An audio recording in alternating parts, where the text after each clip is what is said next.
Welcome. Today's unit is over finances. So we're going to be learning more about the word deposit and withdrawal. When you deposit money into your checking account, you're like putting money inside.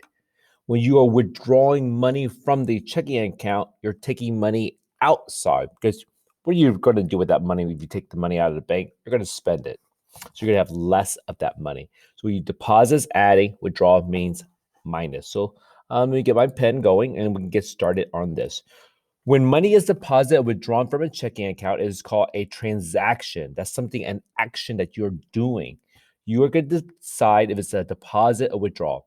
Debbie paid her rent by writing a $400 check to her landlord. So she's writing a check and she's giving the money to her landlord. Well, that's a withdrawal. That's money coming out of her checking account. Money is automatically transferred into Debbie's checking account for earnings from her job. She's getting money from her job. That's a deposit. So her money, her balance is going up.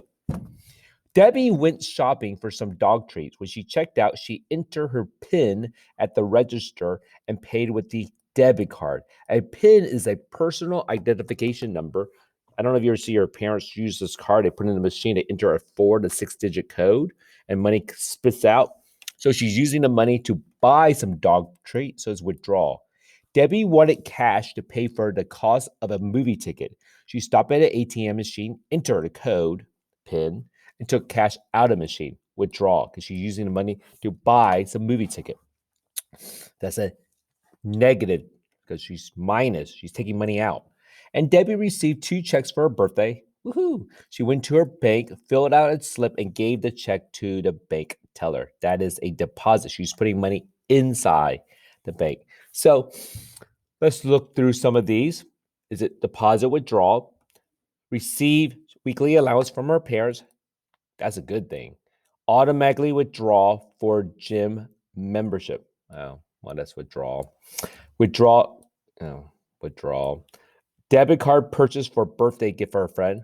Withdrawal because she's purchasing something. She's using money to buy something. She purchased ticket to movies. Withdrawal. Transfer to pay a bank loan. She's paying her money, using her money to pay off a loan. Withdrawal. Wrote check for charity donation. Withdrawal. Debit card purchase for popcorn and drink at movies. Oh, they're all withdrawal except for one. Oh, how interesting. And our last thing we're going to talk about is now that we know how to do deposit and withdrawal, let's answer some bank questions. Paul opened a checking account at Nassau Bank. Oh, beautiful bank in the Bahamas. He deposited $800. The bank will deposit a 5% rebate every month if its balance is more than a certain amount. How much rebate may Paul receive next month? So, do you remember percents? Here is a percent bar. It's how many sections is it broken into? 10 sections. Remember, the whole thing is 100%. If I break it down into 10 sections, each section is 10%. So $800. I need to break this down into 10 sections. 800 divided by 10 is 80.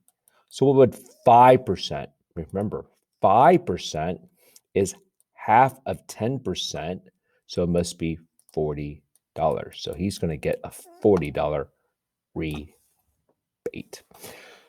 So that's pretty much what we are learning. So what you're going to be doing is you're going to be practicing with it with your mathematics, adding, subtracting. So you're going to get like $527.96.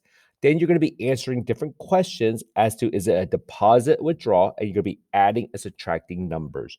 So it's a lot of calculations.